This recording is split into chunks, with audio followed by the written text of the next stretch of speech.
Okay, 6:30, so we'll go ahead and get started. Roll call, please, Mr. Checkey. Commissioner Delay, Commissioner Stringer, Here. Commissioner Spraker, Here. Commissioner Whitehouse, Commissioner McCaffrey, Here. Commissioner Stahl, Chair Starter. Here. Any additions or deletions from the agenda tonight, staff? No changes from staff. Mr. Byrd? I guess we have a quick word from staff before we jump into new business, so I'll go ahead and give it over to Mr. Byrd. Yeah, appreciate that, Chairman Sarter. Wanted to take just a pause for a minute, something a little different than we do normally. We do have a new planning commissioner that's been recently appointed, and this is his first meeting. Mr. Spraker, Commissioner Spraker, would you mind sharing just a couple quick words, introducing yourself to the rest of the commission? Sure. Thank you. So my name is Troy Spraker. I've lived here in Wellington for probably about 24 years. Been on, where I'm a civil engineer. I've been doing that for about 26 years. So I've got a lot of experience on it. Had an opening in my schedule. So I heard that there was an opening here. So I put my name in the hat. I'm very happy to be here. So hopefully I'll be a great asset to your town. Thank you. Thank you, Commissioner Spraker. I would also note that Commissioner Spraker was appointed a couple of months ago, and this is the first meeting that we've had since his appointment. And I know through communications with Mr. Spraker that he's been following the Planning Commission agendas. He's received tonight's current agenda and has had a chance to review that, so he's fully informed and ready to take action on tonight's agenda items. I am. Thank you. Thank you. Okay, that concludes our presentation. Thank you, Mr. Byrd. Okay, moving on. Wait for everybody to get seated in here. Would anyone from the audience like to come up and take the podium and speak on any non-agenda items that will not include the subdivision tonight? If there's anything else anybody's here to speak on, now would be your chance. Okay, none. Can I have a motion to approve the meeting minutes from April? We approve the meeting minutes from April. Second. Roll call, please, Mr. Checkett. Commissioner Stringer, Yes. Since this is my first meeting, I'm going to probably decline to make an acceptance, or do I need to accept it? Yeah, thanks, Commissioner Spraker. Good question. If you've reviewed the minutes and you didn't see any technicalities or anything that was of concern to you, you can still vote on the minutes. An abstention carries with the majority anyhow, so feel free to vote on the minutes. We understand you weren't here. Issue, so I'll vote yes. Commissioner McCaffrey, Yes. Chair Starter. Yes. All right. Thank you, everyone. Minutes. Okay, we'll go ahead and move on to the new business, the subdivision. I believe town staff has a presentation, so I'll give it back over to Mr. Byrd. Thank you, Chairman Sarter. While Mr. Checkett is pulling up the slide deck, I'm going to share just a couple of kind of housekeeping items for tonight's meeting. I'll introduce myself. I'm Cody Byrd. I'm the town's planning director. We have two applications on the agenda tonight, and both applications have kind of two components to them. Want to kind of highlight at a high level the differences before we dive into the actual applications. And the reason I'm doing this is because the areas overlap and they're related in terms of the land area and boundaries, but the applications are completely separate and discrete because they involve the HOA for Sage Meadows in the town, and then the other application involves CSU for an irrigation well that supports their RDEC facility. So there are two separate applications. We will go through public hearings for both of those, but we're keeping them separate and discrete for that reason. Both of those applications do have a kind of a two-parter to them. The replat of Tract D, which is the open space in Sage Meadows, we're proposing as a preliminary and final plat concurrently. A plat is the subdivision of the land or the dividing the parcel into two parcels. And we're presenting preliminary and final together because we're really not anticipating significant changes between a preliminary approval and a final approval. So it's not necessary to bring it back and do the whole public hearing process again if we capture everything on the front end. And then subsequently, the second application that involves CSU for their agricultural well, It also includes a rezone application, and the reason we're presenting that concurrently is more of a technical cleanup because some of the parcels hadn't been rezoned to public zone district, which is what the open space is classified as. It's all kind of concurrent, but we're going to try and keep these two different applications separated, and I'll dive into each one of those with more specific details as we move forward. Both of these in the Planning Commission's consideration of a subdivision plat and a rezone in the instance of the CSU agricultural well parcel, the Planning Commission evaluates the findings for approval or the criteria for review and forwards a recommendation on to the Board of Trustees. The Board of Trustees will then make a decision on the final applications for those or for these applications. So the Planning Commission considers certain elements regarding the land use and the land subdivision. The Board of Trustees is often involved in other things like funding, budgetary decisions, as well as the land division itself. So some questions could come up that the Planning Commission is not privy to answering, in which case I can answer those questions and defer those further discussions to the Board of Trustees. Any questions on kind of that broad overview, kind of why these two applications are being heard concurrently tonight? Makes sense. Okay. All right. With that, I'm going to move over to the podium for the introduction of these items.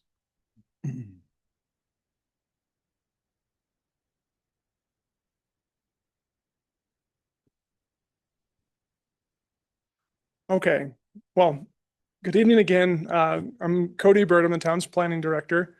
We have before you tonight these two applications that were just explained kind of why they're being brought concurrently. I'm going to focus on the first application, and I'll highlight that both of these require public hearings. I'm going to do an overview of the public hearing process. We have several members of the community here tonight, so I want to make sure that everyone understands how tonight's agenda is intended to work. So I'm going to do a brief introduction on the first application, and following staff's presentation, we do have the applicant, which is Mr. Darren Roberson of SH Development, Inc. He's here tonight to help answer any questions. He may want to present some information, so he'll have an opportunity to do that. Following presentations, we'll field any technical questions from the Planning Commission. Those questions are kind of high level clarification. What did you say? What did that mean? Kind of thing. And then we'll open it up to public comments. We'll give everyone from the audience an opportunity to speak if they choose to speak. We do have a sign-in sheet over here on this table. We'll ask you to sign in with that information before you speak. And anyone who wishes to speak will have 3 minutes to share their piece or their testimony. And following the close of the public comments, there'll be an opportunity for the applicant to provide any closing comments, and staff will provide closing comments.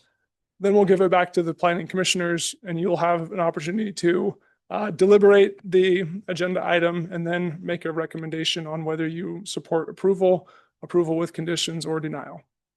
Any questions on the procedure? Very good. So this first application, this is for a subdivision of Tract D, Sage Meadows subdivision. The proposal here tonight has a little bit of history that I'd like to explain. Tract D is the open space area on the east side of the Sage Meadows subdivision. It butts up to the BNSF Railroad there on that east side. The Tract D is about 17 acres in size. I really thought we could get the slides to advance. Can you advance? Thank you. We'll see if that works later. So the Tract D is approximately 17 acres in size. The tract was platted back in 2017 and 2018 when Sage Meadows was originally reviewed by the town and approved. The plat for Sage Meadows subdivision identifies this tract as open space drainage and utilities, and it includes a drainage system with a drainage pond that has a forced storm system. So when I say the forced storm, it discharge water or pumps stormwater from the south end back to the north end where it outlets from the irrigation pond east across the railroad. So there's some public town infrastructure there regarding that forced storm system. It does also have on the north end, the irrigation pond that's serving the homeowners association. It also has the irrigation well and the water rights that is enjoyed by the homeowners association. There's also a trail through this area that provides public access from GW Bush Avenue on the south all the way to back to Kit Fox and Viewpoint Park on the north.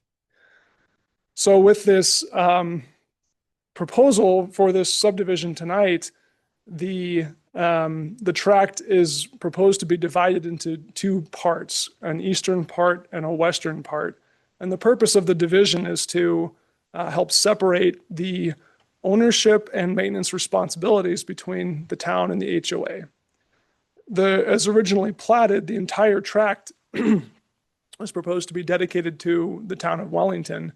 But as I mentioned, it has significant public or HOA infrastructure there, including the water rights to the well and the irrigation pond, as well as other concerns like being able to maintain fences that belong to the HOA. Landscape features, the entry monumentation down at GW Bush and Sage Meadows Drive. And the town isn't interested in interfering with the HOA's interest in the well, the water rights, and the irrigation operations. So what we're proposing here is the division of the land to separate the ownership and then the maintenance. The actual site itself is unlikely to change in any significant way. The open space is going to remain open space. The trail would remain. The drainage and detention ponds are going to remain, and the agricultural, the irrigation well and the irrigation pond are going to operate just the way they do today, but with some clarity on who is responsible for which pieces of that maintenance. So, as I mentioned a minute ago, we are presenting this as a major subdivision because of its size, 17 acres. It didn't qualify for a different process. And a major subdivision requires both a preliminary plat and a final plat. We're presenting both of those concurrently for tonight's purposes. We really don't, because there's no physical changes proposed for development of the site, there's no new houses, no new infrastructure, nothing is really proposed to change. And so this plat would create the legal boundaries of the town parcel and the HOA parcel. We really don't expect that to change much between preliminary and final. So we didn't see the value in bringing it back a second time and adding months to that review process and bringing a whole nother set of public hearings back. So we are recommending concurrent review of the preliminary and final. The Planning Commission is going to consider the presentation and the testimony, and following that, deliberations from the Planning Commission, you'll forward a recommendation onto the Board of Trustees. So for the purposes of the hearings and the record, we'll look at both the preliminary plat and the final plat separately for their findings. I won't read these word for word for you, but on your slides, and this was in your packet too, it identifies the findings for preliminary plat that the Planning Commission considers. And staff's recommendation that we'll get to in a minute is that all those findings have been satisfied for the preliminary plat. Next slide. This is the rest of the findings for preliminary plat. Next slide. And here are the findings for the final plat. It's a little bit simpler. The final plat findings for approval are basically that the final plat matches the preliminary plat substantively. It conforms with the development design standards, and that applicable technical standards have all been satisfied. Staff feels pretty confident that if the Planning Commission recommends approval for the preliminary plat, the final plat also meets all these criteria. Next slide. So on this, one of the findings is the relationship of the proposed application to the Comprehensive Plan and Land Use Code. As I mentioned, the Tract D currently is designated for open space, drainage, and utilities. Those uses are not intended to change, and that use designation in our comprehensive plan for open space is consistent with the approval or with the proposal. The zoning of the property for Tract D is P Public Zone District, and the intent is of the Public Zone District is for parks, playgrounds, recreation facilities, and public and quasi-public. It's cut off by the slide there. Buildings, thank you. So in this instance, the zoning district designation is satisfied because no changes are proposed and the structures on the site are consistent with the parks, playgrounds, recreation facilities, and public and quasi-public buildings. So the proposal here, a lot of this I've covered, so I'll give it kind of as a high-level overview. The Tract D is proposed to be divided into two tracts. New D1, which would be owned and maintained by the Sage Meadows Homeowners Association, and then the remainder of Tract D would just stay as Tract D and be owned and maintained by the town of Wellington. As we mentioned, the Tract D1 includes the water well rights, the irrigation pond, the trail for public access, the sidewalk along a portion of GW Bush, and some of the subdivision entry features like the entry sign and the vegetation that looks real nice, and the HOA would want to keep that looking nice. The remaining portion of Tract D that would stay Tract D includes the stormwater detention pond at the south end, the stormwater pumping station and the forced storm line that we talked about that moves drainage from the south to the north where it can discharge across the railroad. The outfall structure is the pipe that takes the stormwater under the railroad. And then there's fence along the railroad that the town would maintain, and the portions of the irrigation system, like the distribution lines and the sprinkler heads on the town portion, the town would be responsible for maintaining those. So you can see this is not a significant development change. No new development is proposed, but it's to separate the ownership and maintenance responsibilities of these entities. Next slide, please. So staff's recommendation was that the findings for approval for the preliminary plat are satisfied. I'm happy to answer questions on those in a moment. Staff also found that it would be appropriate that the final plat has satisfied the findings for approval. And staff, as I mentioned, recommends that the preliminary plat and final plat be considered concurrently. Are there any questions from the commissioners on my presentation? Anything, guys? I do have one, the stormwater, you said it was a pumped system. So does the town always maintain that, or is that a regional pond, or is that something that this town has assumed responsibility for? Yeah, when it was originally designed and approved by the town, it was designed as that pumped system. It's to serve the subdivision, but it's on that area, and there's a concern in the past that was raised. An HOA may not be the appropriate party to do that level of maintenance and management of a system that could have impacts to flooding downstream. So the town always identified that would be a town system to be maintained. It doesn't have a regional capacity like you mentioned. It just handles the drainage from the subdivision and some historic flows. But it's been operating fine for since installation in 2018, 2019. And so the town has already kind of assumed maintenance responsibility on that, and that's part of the obligation of the development agreement for the town to take on the maintenance. The other question was, Yep. On Tract D, is that irrigated by that pond, or is that just natural dry land grass? So is that a water right issue that's going to get created by creating these two lots? Thanks for the question. So Tract D is currently irrigated. The irrigation well and the irrigation pond on the north end of Tract D, the water rights are held by the developer and would be conveyed to the HOA, or maybe that's already happened. Mr. Roberson can correct me if I'm wrong on the timing. To come. Okay. So that's an obligation of the development agreement to dedicate the wells to the HOA that it serves. Tract D does receive irrigation from that well and the pond, and that would continue. The development agreement contemplates that Tract D would continue, for town open space, would continue to receive irrigation on that water right from the wells. But the HOA would be responsible for maintaining the pumping systems, the operation of that, and then the town just receives the water for the distribution lines to the open space area. The follow-up question on that, would there be a compensation that the town is not obligated to the HOA to start paying for that water? And then who would set those rates? Because that would, Yeah. there's some big implications, I guess, to the town on that, I guess. So good question, and we've addressed that through the development agreement. The town currently pays or is obligated to pay one membership fee on the HOA to participate, and that was considered as the compensation for that access as part of the original approval. The Board of Trustees is going to receive proposed operation and maintenance agreement, as well as a proposed amendment to the development agreement that would further clarify those obligations and responsibilities.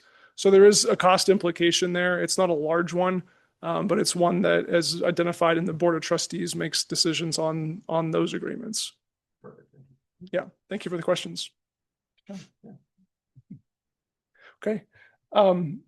Mr. Chairman, I mentioned that Mr. Roberson, the developer, is here. I don't know if Mr. Roberson had anything else you wanted to share, but I wanted to at least provide that opportunity. Thank you, Mr. Burden. Hi, my name's Darren Roberson. I've never seen this many people at a meeting, so I'm glad. But anyway, any questions at all? This is something that we've had to do since day one on the development agreement. We wanted to protect the HOA's interests, so with the well and the well rights, also protect the town's rights to make sure they have irrigation. And we've worked with staff closely over the last 2 years, making sure that we did this correctly or in the best interest of both parties. And also worked with Wyatt, the president of the HOA, to make sure we're all on the same path. So any questions at all or? Technical? Nope. Think you're off the hook. Thank you, Darren. Yep. We may call you back up after public comment, just in case. Ready for public comment. Okay. All right. If we don't have any more clarification questions, we'll go ahead and Cody, do we need to ex parte and conflicts? Oh, thank you. Yeah. Appreciate the reminder. In a quasi judicial hearing, public hearing process, we disclose any conflicts of interest, as well as ex parte communications. Ex parte communications is simply information received outside of a public hearing process. And you can disclose if you received information so that everyone in the room has the benefit of having the same information.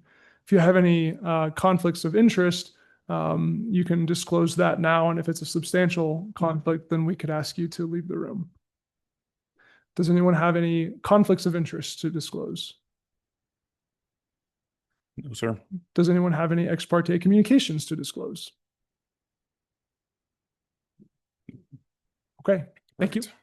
All right. Thank you, Mr. Bird. Okay. On that note, we'll go ahead and open up the public hearing portion. As Mr. Bird mentioned, if you'd like to come up and speak at the podium, you're welcome to. Just sign in if you would. And then if it gets kind of a backed up line, we'll put the 3-minute timer up. Everyone's got 3 minutes and the chance to say whatever they like. So the public hearing portion is officially open. If there's anyone on that sign up sheet that's signed up already, you're welcome to come up. No one is signed in. You guys are just all super interested in subdivisions tonight. I like it. Okay. Does anybody wish to speak on this? Yes, we got one.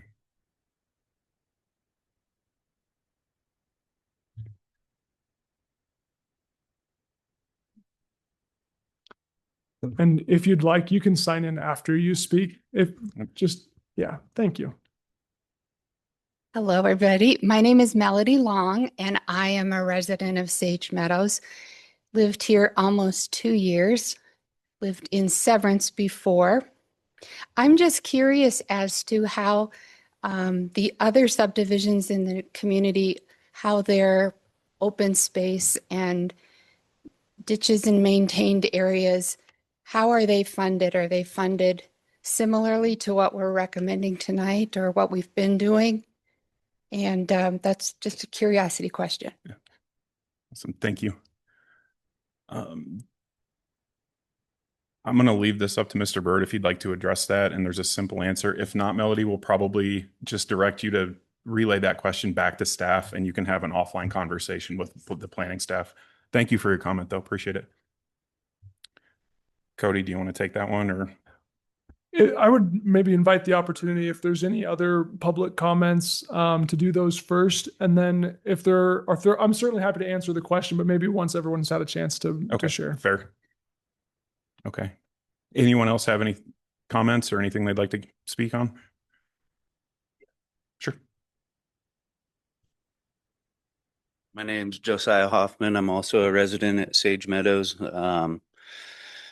As far as the ownership of the land goes, if it owns or if the HOA owns it now, for whatever reason this doesn't go through, does the town still have to take ownership of maintaining everything as far as the utilities? We'll kind of do the same format, Josiah. If public comment's over and we can answer those quickly, we will. Otherwise, I'll probably direct you to have that. This is kind of more of a comment. You can get your thoughts out, but if it gets into a dialogue situation where we're going back and forth, the best way is to just direct your questions straight to staff. And they'll Gotcha. kind of give you a Well, little bit more attention. As far as comments, I don't think giving up land makes any sense if we already own it as an HOA. So That's fair. Perfect. Thank you. you can do with it. Anybody else? Going once, going twice. Yep.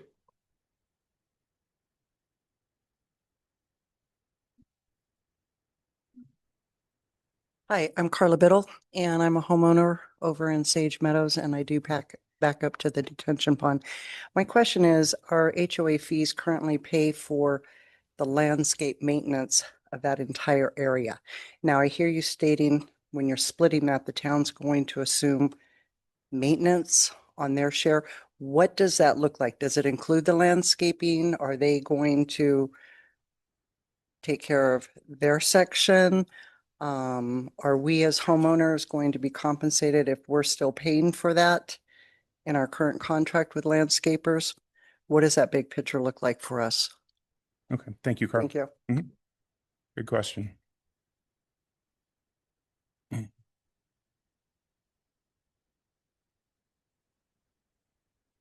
I see you furiously typing notes. Are we? You good? Yeah, Okay. I think I can answer the questions. Okay, great. Anybody else? If not, it sounds like staff can address these real quickly. So I'll go ahead and close the public forum unless anybody else wishes to come up. Okay, public forum is closed for this portion of the meeting. And then if we just give staff a minute, I think we can answer these questions right now.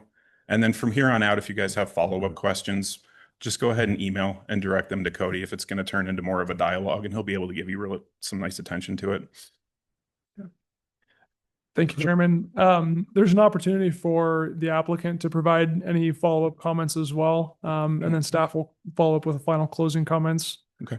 Mr. Roberson, did you want to respond to any of the comments you heard tonight? I think I can get most of them. Ultimately, right now, Tract D is owned by me as the developer. But part of our development agreement with the town from 2018, we were obligated to turn Tract D over.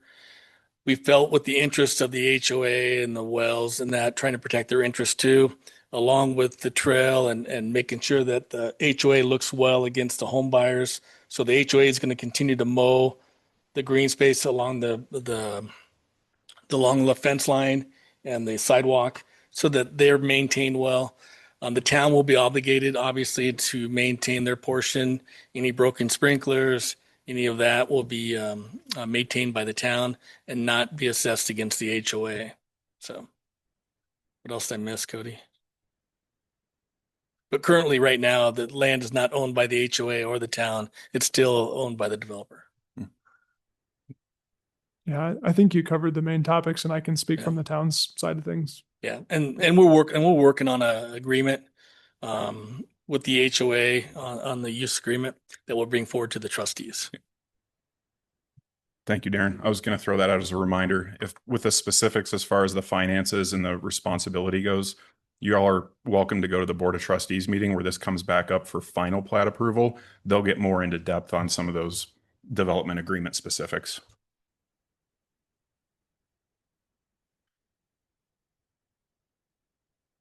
Thanks, Chairman Sarter.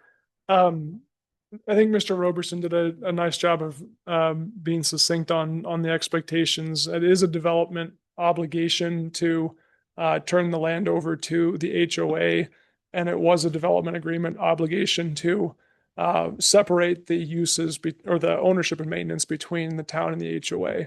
As we've learned in the last couple of years, it's quite complicated to separate shared ownership and maintenance of some of those facilities where irrigation wells, water rights, storm drainage are all benefiting both parties, but someone has to take care of it.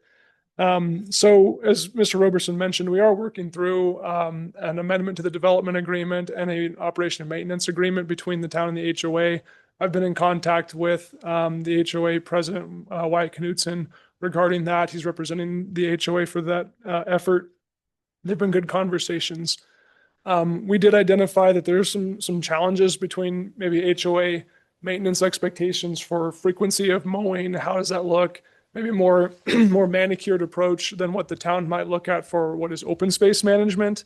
And that kind of reinforced separating the parcel the way we have shown it here, where the areas closest to those fences would be maintained by the HOA to get that more manicured look and feel that the residents would expect versus our Parks and Recreation team for the town that views open space as this is a natural setting with low irrigation, low maintenance, infrequent mowings to keep the grass down. They like to let the natural grass grow a little longer for the open space areas that's not being used for like a recreation field. So there are some challenges there, but we don't expect that there's going to be a significant impact to homeowners of the Sage Meadows subdivision. In large part, the town taking over maintenance on some of these areas would shift some of the cost burden that the HOA has currently paid for, either through the developer or through the HOA itself and those HOA fees. With the reduced maintenance by the town taking over a portion of it, the HOA is likely to see some of those costs balance out. The town, working with our public works and Parks and Recreation teams, the planning department doesn't actually do any maintenance out there, but we represent the town. The public works and Parks and Recreation teams have been highly involved in understanding what the operation and maintenance needs would be from the town's perspective, and they're committed to taking over the maintenance of the town's portion of that area.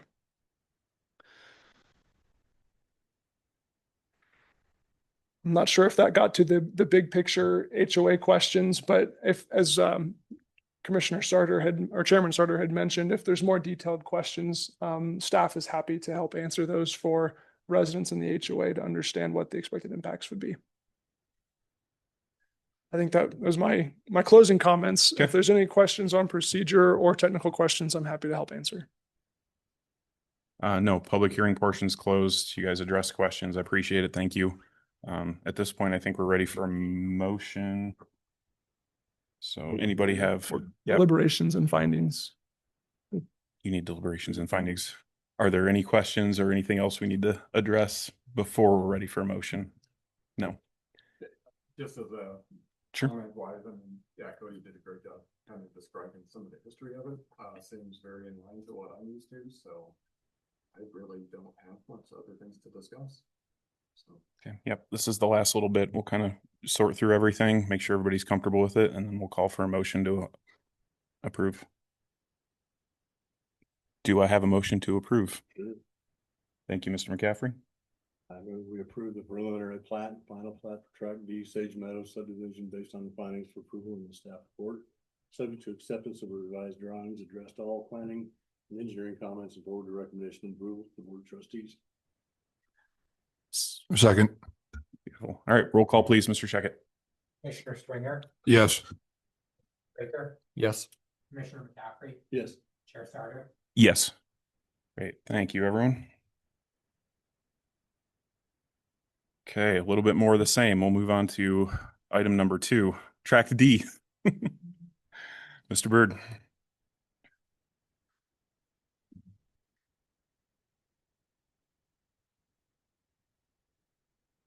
Do round 2. I'm not sure if the clicker will work again, so maybe be ready. Oh, it'll work.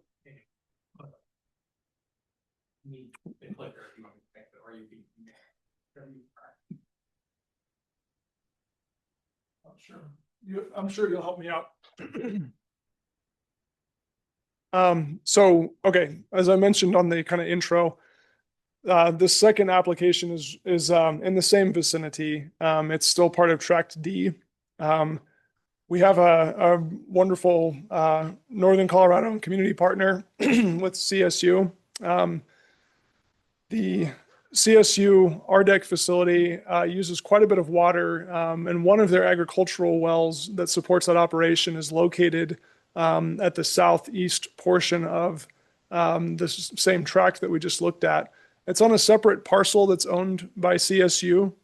And the access road is just off of GW Bush there next to the railroad tracks if you've walked the area. The parcel that CSU owns has been annexed into the town, and it was zoned at the time of annexation R2 low density residential. Subsequent to that, the Tract D open space was rezoned to P public district. And so that's going to be an important aspect here in just a moment. The P public zone district supports the types of public and quasi public entities like CSU for agricultural well rights.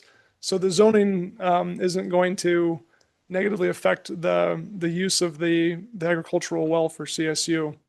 But the real reason why this request is being made is that existing well that CSU enjoys there has failed, though the well has collapsed and is in a condition that it can't be reused in its current location.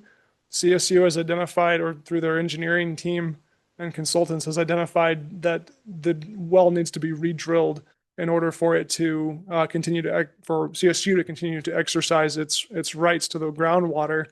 And in accordance with state well permitting requirements and well operations, you have to re-drill that well within a certain distance of your original well decree. The parcel that CSU owns is very narrow and very small. It was basically just platted around that, or the parcel is basically just enough to contain the existing well. And there's not sufficient space on that existing parcel to re-drill the well for their ongoing operations. So CSU approached the town and the developer saying, what can we do here? We need some additional space to re-drill this well. And through those conversations, we identified that it would be appropriate to replat the area to provide an additional 10,000 or so square feet within Tract D open space for a new agricultural well. The space required is pretty minimal. There's as we mentioned before, there's 17 acres of open space there. And the existing agricultural well operation is well established, and it's a water right there. So re-drilling the well 200 feet or so to the north would not significantly change any of the existing operations or uses for which that property is already being used for. So the application effectively is a minor subdivision plat. You can go to the next slide. Is it working now?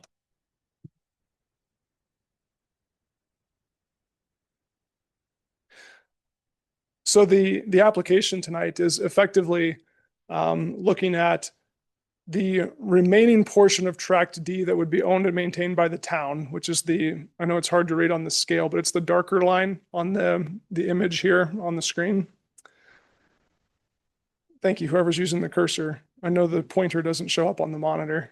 But so the portion that would be left to the town for open space, drainage, and maintenance there, the proposal is to add a small portion to that kind of flag-shaped parcel that CSU owns. The proposal would create the new parcel with the CSU parcel plus that 10,000 or so square feet as Tract D2. And the rest of the Tract D remaining would continue to be used for open space drainage and maintenance. As I mentioned, this process qualifies for a minor subdivision. It's a relatively straightforward combination of an existing parcel and a small 10,000 or so square feet addition. The minor subdivision process still requires this public hearing. And the planning commission reviews the findings for approval for a minor subdivision plat. I mentioned the zoning and staff had recommended this zoning or this rezone be considered at the same time. As I mentioned, the CSU parcel was zoned R2 when it was annexed, and that hasn't changed. Subsequently, the Tract D was rezoned to P Public District to support the open space public uses and drainage there. So if you change the parcel boundaries for the CSU parcel, you want the zoning to align with the boundaries and not have a split zoning condition. So staff is recommending rezoning the CSU parcel to P Public just to be consistent for that area. The uses for the agricultural well wouldn't be affected by the zoning. We do feel these can be considered as a single development application. On this slide, again, I won't read every word, but these are your planning commission findings for approval for a minor subdivision request. You're looking at general conformity with the comprehensive plan, conformity with the intent of the zone districts.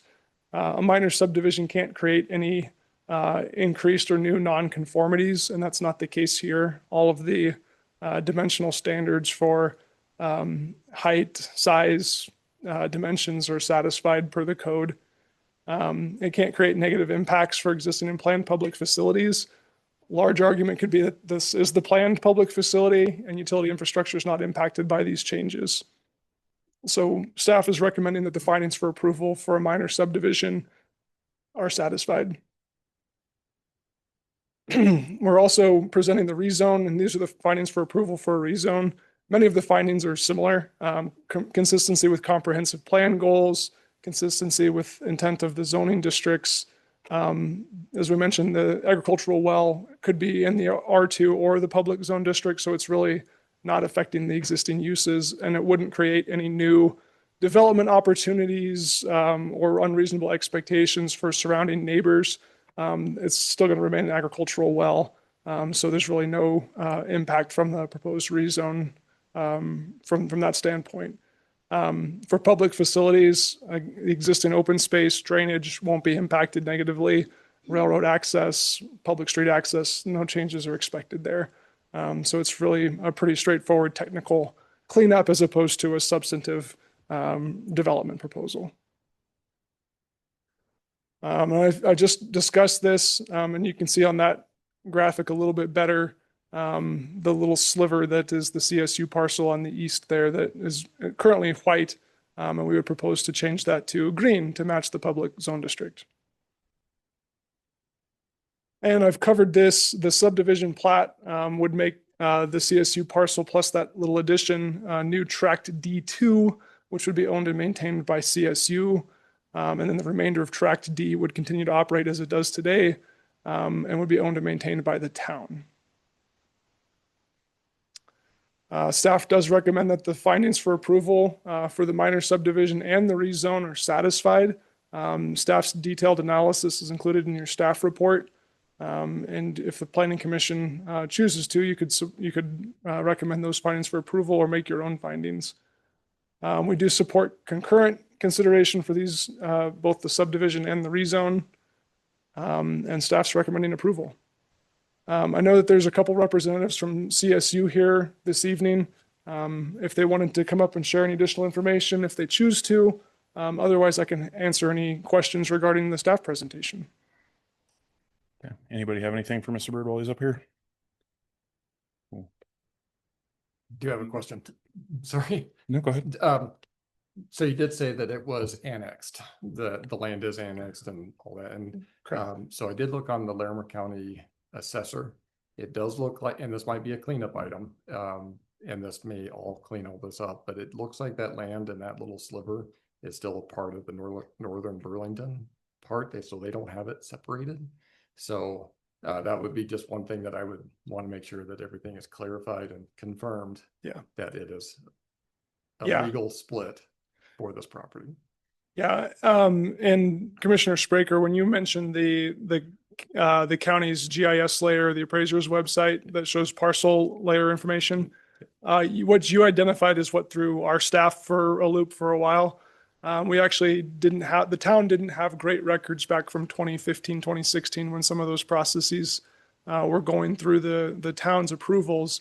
And many of us weren't here. But we did find the annexation application information, and that CSU's parcel is completely separated from the railroad right of way. There's no ownership confusion on the railroad and CSU, but the county system does not show that delineation, and that will be something that we ask them to clean up if the plat's approved, to make sure that their records accurately reflect the correct parcels and delineation there. Okay, perfect. Okay, thank you, Mr. Bird. Anyone from CSU wish to come up and clarify anything or add to staff's presentation? If not now, just be aware we may call you up to answer questions after public testimony. Great, thank you, gentlemen.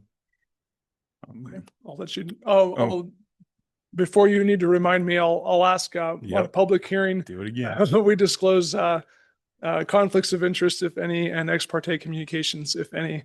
Do any of the commissioners have any conflicts or ex parte communications to report? None. Very good. Great. Then I'll let you go on to your public hearing. Thank you, Mr. Bird. Okay, same format as last time. If anyone wishes to speak on this D2 agenda item, public hearing is officially open.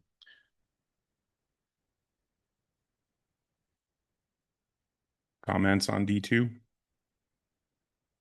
Nothing from anybody? Going once, going twice? Okay, public hearing will close. Since we didn't have anything, are you guys comfortable with staff presentation, or is there anything you'd like to ask CSU specifically? No? Okay. I think we are good then. If there's nothing else that needs clarification. Anything else on your end? Nope, not on staff's end. If you've got the information that you need, either through the packet and through the presentation, there were no public comments, so this would be your time to deliberate and forward a recommendation. Okay. That one was pretty straightforward, so you guys are good. I'll be looking for a motion to approve. Good.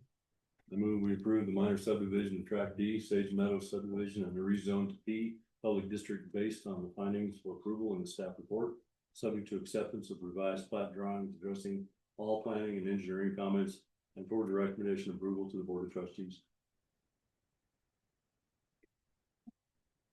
Second. Okay, roll call please, Mr. Checkett. Stringer, Yes. Commissioner Spraker, Yes. Commissioner McCaffrey, Yes. Chair Sarter. Yes. Awesome. Thank you, gentlemen. Thank you, everyone. Okay, moving on to staff communications. Shouldn't.